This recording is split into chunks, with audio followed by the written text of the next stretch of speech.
ఒక సినిమాకి ప్రొడ్యూస్ చేశారు, కంప్లీట్ అమౌంట్ లాస్ అయిపోయారు. దాని నుంచి అసలు దాన్ని ఎలా తీసుకున్నారు? సీరియస్గా తీసుకున్నారా లేకపోతే ఎలా బయటకు వచ్చారు దాని నుండి?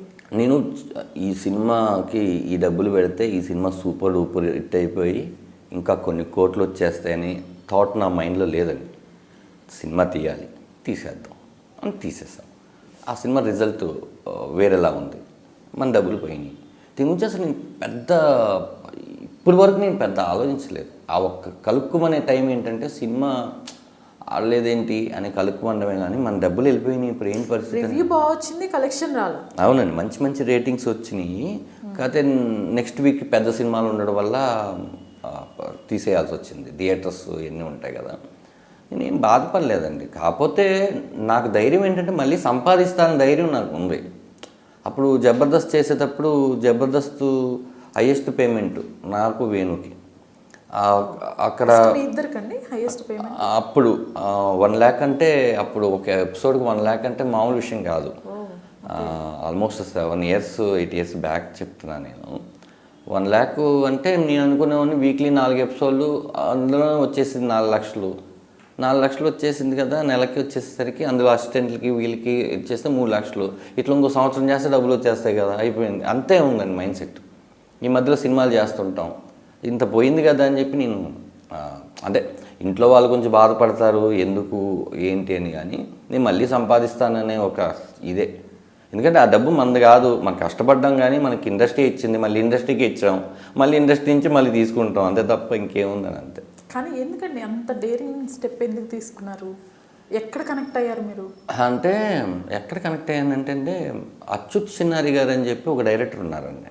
ఆయన ఒక సత్యనూరి ప్రేమ కథ అని నాకు ఒక కథ చెప్పారు. ఫస్ట్ హీరోగా నాకు కథ చెప్పిన వాళ్ళు ఎవరైనా ఉన్నారు అంటే అది ఆయనే. అది ఒక ప్రొడ్యూసర్కి చెప్పేసరికి ఆ ప్రొడ్యూసర్ సినిమాలో నేను క్యారెక్టర్ చేస్తున్నాను చెప్పేసేసరికి ఆయన చాలా బాగుంది అని చెప్పి చేద్దామన్నారు. ఆఫీసు పూజ కూడా చేసాం. ఆ సినిమా ఏదైతే ఆయన నేను క్యారెక్టర్ చేస్తున్నానో ఆ సినిమా రిలీజ్ అయ్యి ఫ్లాప్ అయింది. నా దగ్గర డబ్బులు లేవు ధనరాజ్ సినిమా చేయడానికి, ఈ ప్రాజెక్ట్ అన్నారు. ఓకే, నేనేమో సినిమాలు చేసుకుంటూ ఉన్నాను. ఒకసారి ఈ డైరెక్టర్ గారికి అచ్యుత్ చిన్నారి గారికి నాకు మధ్యలో ఒక మేనేజర్ మా ఇద్దరికి తెలుసు. ఎప్పుడో 2 years or 3 years తర్వాత నేను అడిగాను ఆయన ఏం చేస్తున్నారు అని.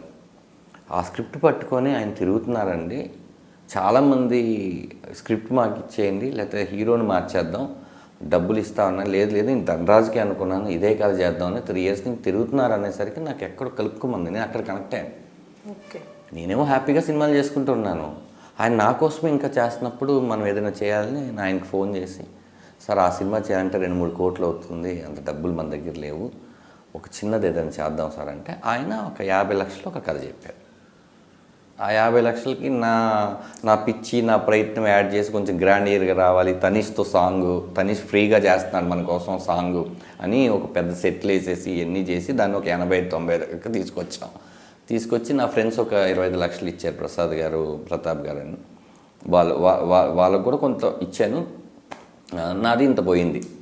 అట్లా టెంప్ట్ అవ్వాల్సి వచ్చింది అంతే. థియేటర్ ఓపెనింగ్స్ కూడా మంచి పర్సన్తో పెట్టుకున్నారు డీలింగ్, రామ్ సత్యనారాయణ గారు. అక్కడ కూడా ఏం కలిసి రాలేదా మీకు? అంటే ఏమైందంటే మేడం, అసలు అంటే ఇప్పుడు చెప్తే చాలామంది నిజం అనుకుంటారా లేదో నాకు తెలీదు. రిలీజు రోజు నాకు శ్రీముఖి హీరోయిన్ దాంట్లో, ధనలక్ష్మి తలుపు తడుతారు. దాని అంతకుముందు జులై అనే సినిమాలో సిస్టర్గా చేసింది. అది డైరెక్టర్ గారికి నచ్చి ఈ అమ్మాయి కళ్ళు బాగున్నాయి, ఈ అమ్మాయి బాగుందని చెప్పి మన సినిమాలో హీరోయిన్గా చేసింది అమ్మాయి. నేను సినిమా రిలీజ్ రోజే ఇక్కడ లేను అసలు. లోఫర్ అనే సినిమా పూరి జగన్నాథ్ గారిది, ఐదర్ మన వరుణ్ తేజ్ గారి హీరో. నేను అక్కడ ఉన్నాను రాజస్థాన్లో. ఎవరైనా సినిమా రిలీజ్ పెట్టుకుని ఆ రోజు అక్కడ ఉంటారా? బట్ నాకేంటంటే సినిమా రిలీజ్ అయిపోయింది, ఇంకా ఆడతారు లేదంటే లేదు, బాగుంటే చెప్తారని వెళ్ళిపోయాను. అక్కడ ఉన్నప్పుడు నాకు శ్రీముఖి గారు ఫోన్ చేసి, నేను లక్ష్మీ కళలో ఉన్నాను, నాకు టికెట్స్ కావాలని అడిగింది. హౌస్ఫుల్ ఉంది ఇక్కడ, టికెట్లు దొరకట్లేదని. ఆ సినిమాలో నందారే నారిముద్దుల జుమ్మకు జజ్జరని ఇప్పుడు ఏ పెళ్లిలో చూసినా ఆ పాట ఫేమస్, అప్పట్లో కూడా ఫేమస్, బోలే గారి మ్యూజిక్. అలా ఒక 4 days అన్ని చోట్ల నుంచి 60% 50%తో సినిమా రన్ అవుతూనే ఉంది. ఇప్పట్లాగా మనకి అంటే ఇప్పటిలాగా ఏంటంటే శుక్రు శని ఆది కాదు. అప్పుడు ఏంటంటే ఒక టికెట్ల రేట్లు కానీ లేకపోతే మనకి ఇచ్చిన థియేటర్కి జనాలు రావడం కానీ ఇదంతా పాత పద్ధతిలో ఉండేది. 1 week తర్వాత ఇంకొక సినిమా ఏదో పెద్ద సినిమా వస్తుంది, అన్నీ అదే వేస్తున్నారు. వాళ్ళు ముందే మనకి అగ్రిమెంట్ ఇచ్చేటప్పుడు 1 week అని అగ్రిమెంట్ ఇచ్చారు. మీ మూవీ అప్పుడు బాహుబలి బాహుబలి వస్తుంది. బాహుబలి అంటే ఖచ్చితంగా ఎవరి సినిమా అయినా సరే తీసి, ఎందుకంటే మనం ఒక రెస్పెక్ట్ ఇవ్వాలి దానికి, ఆ సినిమాకి. అందరికీ 1 week అగ్రిమెంట్ల ద్వారా ఇక్కడ పనండి. నేను ఒక థియేటర్కి అగ్రిమెంట్ చేయించుకున్నాను అనుకోండి, నేను కాకుండా ఇంకెవ్వరు వచ్చినా కూడా థియేటర్లు ఇవ్వరండి. అగ్రిమెంటే అంత వాల్యుబుల్ అండి ఇక్కడ. అప్పుడు ఆ సినిమా వస్తుంది కాబట్టి ఖచ్చితంగా కలెక్షన్స్ మనీ అన్నీ 20% ఉన్నాయి. ఏ థియేటర్ ఓనర్ అయినా సరే కలెక్షన్స్ తగ్గినాయి అన్నప్పుడు పెద్ద సినిమా వస్తున్నప్పుడు వేసుకోవాలి కదా, అలా ఆ సినిమా తీసేది. అంటే ఫైనాన్షియల్గా లాస్ అయిన తర్వాత వైఫ్ దగ్గర నుంచి కానివ్వండి, ఎలా రిసీవ్ చేసుకున్నారు వాళ్ళు? ఇప్పుడు నాకంటూ చుట్టాలు గిట్టాలు ఎవరు లేరండి అడగడానికి. రెండు ఏంటంటే నేను మా అత్త వాళ్ళ దగ్గర నుంచి కూడా ప్రాబ్లం లేదు. ఎందుకు ప్రాబ్లం లేదంటే నేను వాళ్ళ దగ్గర నుంచి ₹1 తీసుకోలేదు. మాది లవ్ మ్యారేజ్. పెళ్ళైనప్పటి నుంచి అసలు ఇండస్ట్రీకి వచ్చినప్పటి నుంచి మా అమ్మ పోయిన తర్వాత నుంచి ఏ రూపాయి అయినా ఏదైనా కూడా, ఇప్పుడు ఈ టీషర్ట్ అయినా కూడా నా రూపాయితో కొనుక్కున్నదే 100%. కాబట్టి నా డబ్బులే నేను ఖర్చు పెట్టాను కాబట్టి, నేను అప్పులు కూడా ఎక్కడి నుంచి తేలేదు కాబట్టి ఎవరు నన్ను అడగడానికి లేదు.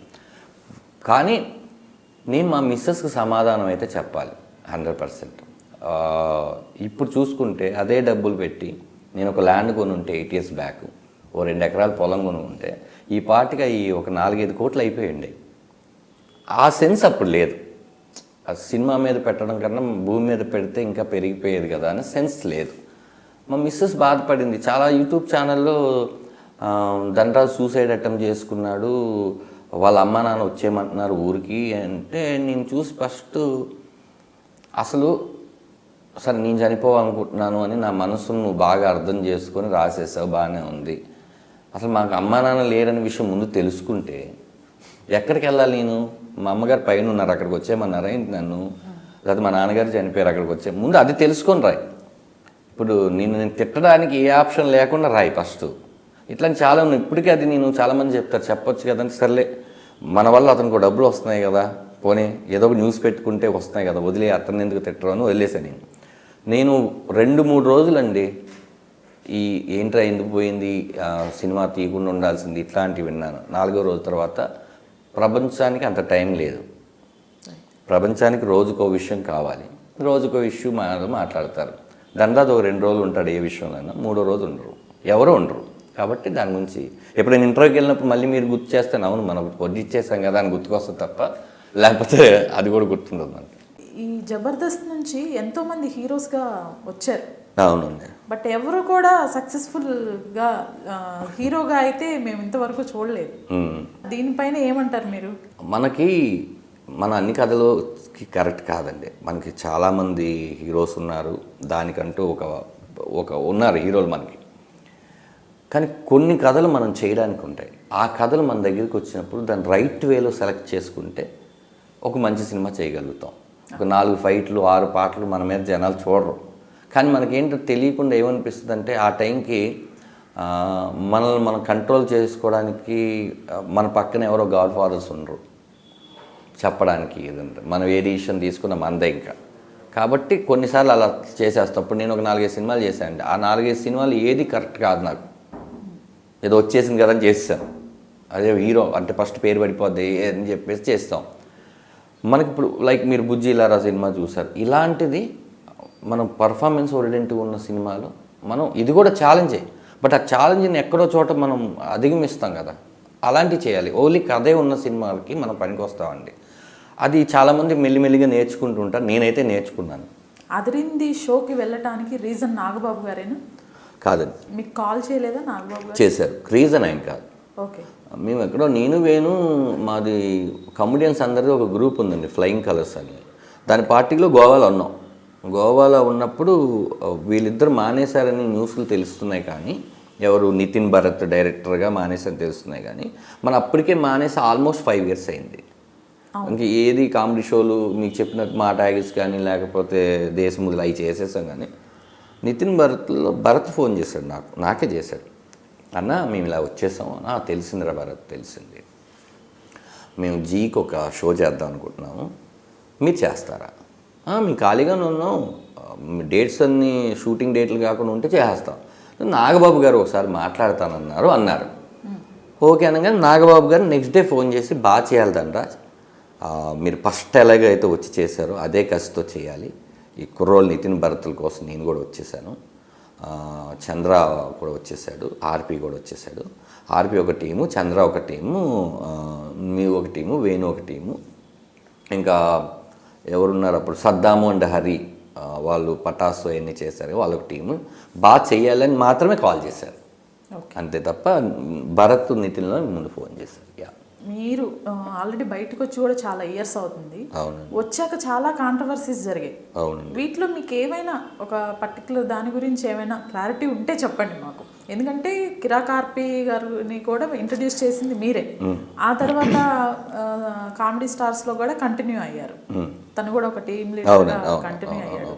ఎందుకని బయటకు వచ్చి కాంట్రవర్సీ చేయాల్సి వచ్చింది కిరాక్ ఆర్పి? అంటే నేను దాన్ని కాంట్రవర్సీ అన్నండి, అతను మాట్లాడేటప్పుడు ఒపీనియన్ అంటే అది జనాలు బయటికి వెళ్ళినాక కాంట్రవర్సీగా అవుతుంది, అంతే తప్ప.